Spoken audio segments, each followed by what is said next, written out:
You're listening to In the Balance, the Iowa Judicial Branch podcast. Welcome to In the Balance, a podcast dedicated to exploring Iowa Judicial Branch, and I'm your host, Abhash Shrestha. Today, we're talking about the role of magistrate in the Iowa court system. Our guest is Magistrate Christin Skilton. She received her undergraduate and law degree from Drake University and is currently serving as a magistrate in Chickasaw County. Welcome to In the Balance, Magistrate Skilton. Thank you. I'm happy to be here. Oh, thank you. So, one thing that was really fascinating is I didn't know about what a magistrate was. We all hear about judges and maybe justices in the Supreme Court and the TV. So, can you tell me a little bit about what a magistrate is and what are the roles of a magistrate? Certainly. I have been magistrate since August 1 of 1993, so I have been at this for a while. Magistrate judges handle a variety of cases. First, they preside over all pre- and post-trial stages of simple misdemeanor cases and traffic offenses. For anyone who is arrested and held in jail, they have to be seen within 24 hours of their arrest for initial appearance. And Mhm. at that point, they're advised of their rights. The magistrate confirms their name, address, and telephone number. The magistrate advises them of the charges they are facing and the penalties for those charges if they plead guilty or are found guilty. And then at that point, bail is set for release. Mm. If it's a simple misdemeanor or traffic offense, the magistrate might take a plea. If they plead guilty, the magistrate will sentence them. If they plead not guilty, the magistrate will set the case for trial. If they want time to talk to an attorney, then it will be set for initial appearance at a later date. Hmm. In the case of indictable offenses, which are more serious than traffic or simple misdemeanor, the magistrate has to set a preliminary hearing. That has to be held within 10 days of arrest if the individual's in jail, or within 20 days of the initial appearance if the individual is released. Magistrate judges also have authority to issue search warrants and arrest warrants. Hmm. Magistrates hear small claims where the amount in controversy is $6,500 or less. Mhm. Magistrates hear municipal infraction cases. They hear forcible entry and detainer proceedings, which are typically related to landlord-tenant disputes. Hmm. They handle replevin cases. For example, when someone says that another individual has property that should be theirs and needs to be returned, that's a replevin case. They also have jurisdiction in civil commitment proceedings for mental health and substance abuse evaluation and treatment, and magistrates perform weddings. Oh, that's a lot of information, and almost feels like a lot of them are similar to what judges perform as well. Could you like distinct between what a magistrate does and what district associate judge or judges do? Other than the initial appearance, which is often held by a magistrate, but could be held by another level of judge, magistrates handle lesser offenses, which I've listed, Hmm. before in my answer. District associate judges and district court judges handle the indictable offenses, aggravated misdemeanors, serious and aggravated misdemeanors, Right. and felonies, and where matters in controversy are more than $6,500, as well as family law and probate. And there are juvenile judges who handle matters related to persons under 18 years of age. Hmm. So, all of those seems like it's a little bit serious charges are more handled by the judges and more in number, and a little less serious offenses are more held or decided by the magistrate. That would be correct. Okay. And just think about like your day role in making those judgments. What is a typical day for you look like? The first thing that I have to do in the morning is check and see if anyone was arrested and needs to be seen for initial appearance. And that's Mhm. usually by a contact from the sheriff's office. If I don't have a contact, I need to reach out to them. And then I have to set up an appearance. If it's a court day, Mhm. the sheriff's office will bring the individual to court for initial appearance in person. If it's a non-court day, I'm not going to be at the courthouse, and I need to do that appearance by Zoom so that I have a face-to-face appearance with them. And Oh. then I have to do a written record of the appearance, which can be entered in the court file. If I'm at court on Monday mornings and Thursdays, On Hmm. court days, I see people who've been arrested or received citations to appear from law enforcement.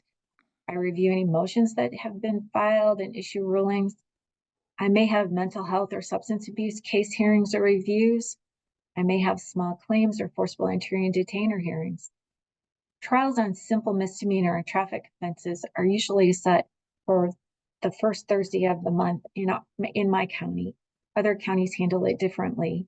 During the day, I might be contacted by the clerk's office for new mental health or substance abuse cases, or if I need to Hmm. review a warrant application immediately. The sheriff's office or the local hospital emergency room might contact me after hours for emergency holds. Hmm. As the only magistrate in Chickasaw County, I'm on call every day, all year long. So 24/7, 365. So you're the And only magistrate in the Chickasaw County? I am. And most counties have just one magistrate, unless they're a larger county and they may have four or five. Oh, Um, if I'm not available, then we have to reach out to magistrates in surrounding counties, or we do have a resident district court judge who's been very good to help cover if I'm out of town or otherwise unavailable. gotcha. And I know, like magistrate, beside being part of state government, judicial branch, you also have your own private law firm that you work with. So how would you handle the conflict of interest having your own law firm and also deciding on the cases? Sure, and that can be a problem. As a part-time magistrate, it's the only type of judicial position where the person like me Hmm. can practice law as well as serve as magistrate. So that does become a problem if I have a conflict, someone I have worked with, I've represented, or I've been involved with the family.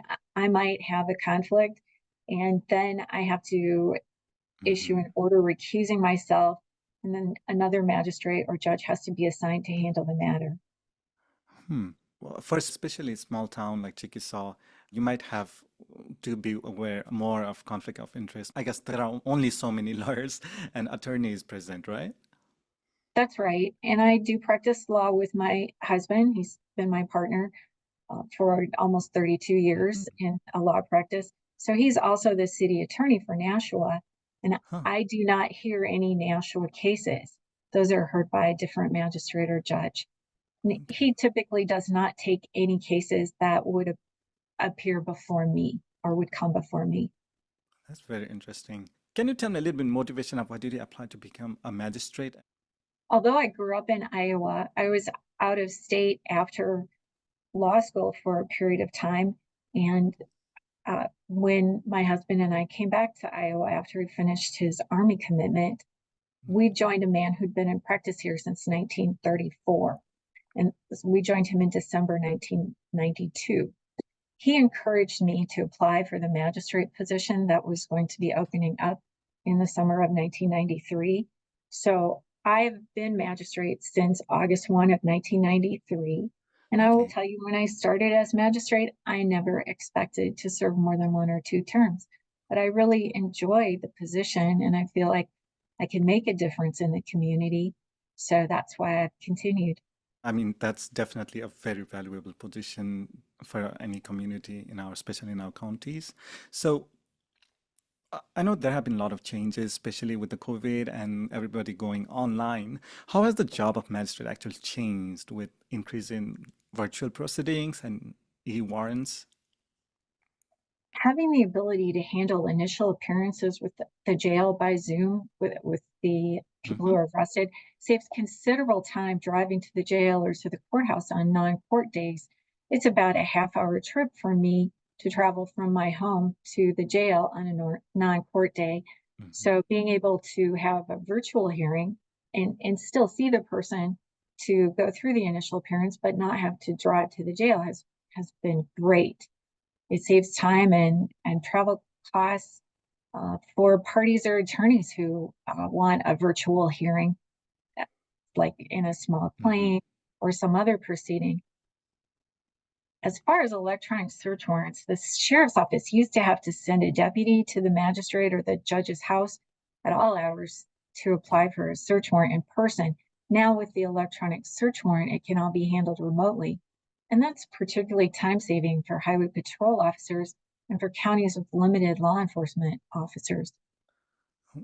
So, do you often receive those requests for e-warrants?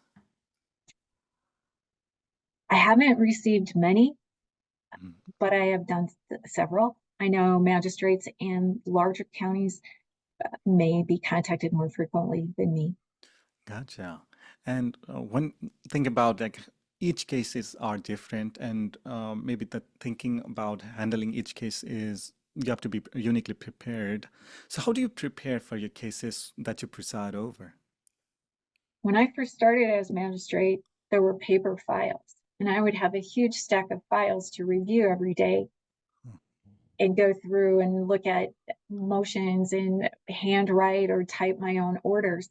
Now everything is online, and I'm able to go in and look at the docket, see all of the pleadings that have been filed, see any exhibits that are proposed. So when I have a hearing come up, I will review the docket online, find out what the case is about, Mhm. and look at any pending motions and proposed exhibits before I see the people. If I understand you correctly, you handle a lot of cases, but to make decision on your docket, you really have to go in through and understand the details of each case. And that's what I've probably seen for judges and justices is everybody reads a lot. There's a lot of reading going on. And it's not just about making decision right away. It's about really understanding what's in the case and what the law actually is. Am I right on that? Yes, you are correct. And some cases are routine.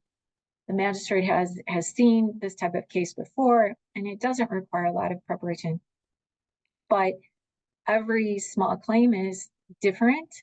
Mhm. There is preparation that's required, and definitely follow up after the hearing to come up with a decision and issue an order. So it is a lot of work. Yes. And as you've said, you've been in this role for a long time. How do you see your role in the court system?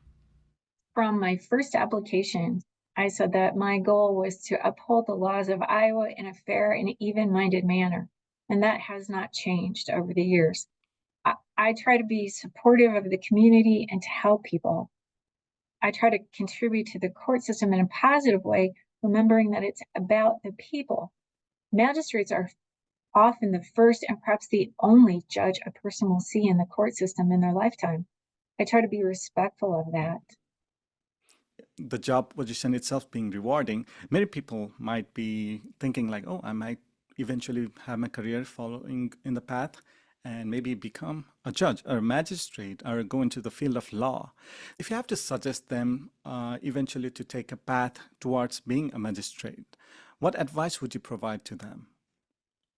The advice that I was given back in 1993 was to attend magistrate proceedings and observe, talk to the magistrates afterward, get to know them and find out about their job. I think that that's the best preparation that a person can do. And obviously, read the code regarding magistrate duties and the canons of ethics, which do apply to all judicial officers, including magistrates. So there are many resources. A lot of people might just like talk to the magistrate if you want to become a magistrate or get the resources that are available. Yes, for me, I visited a magistrate who was retiring, and I spent some time basically job shadowing him. And there was a magistrate in another county nearby that I visited and watched her as she was presiding. And discussions with her were very helpful. That's very fascinating to know how you took your steps to become a magistrate. And to our listeners who might be considering field of law or even thinking about being a magistrate, this episode, I hope, is a resource. I'm really grateful and I've learned a lot from our conversation. Thank you, Magistrate Skilton, for taking the time to provide our listeners with insightful information about the role of magistrate in Iowa Judicial Branch. Thank you all for tuning in to our podcast. We'll return next month with another informative topic. Until then, thank you for listening to In the Balance.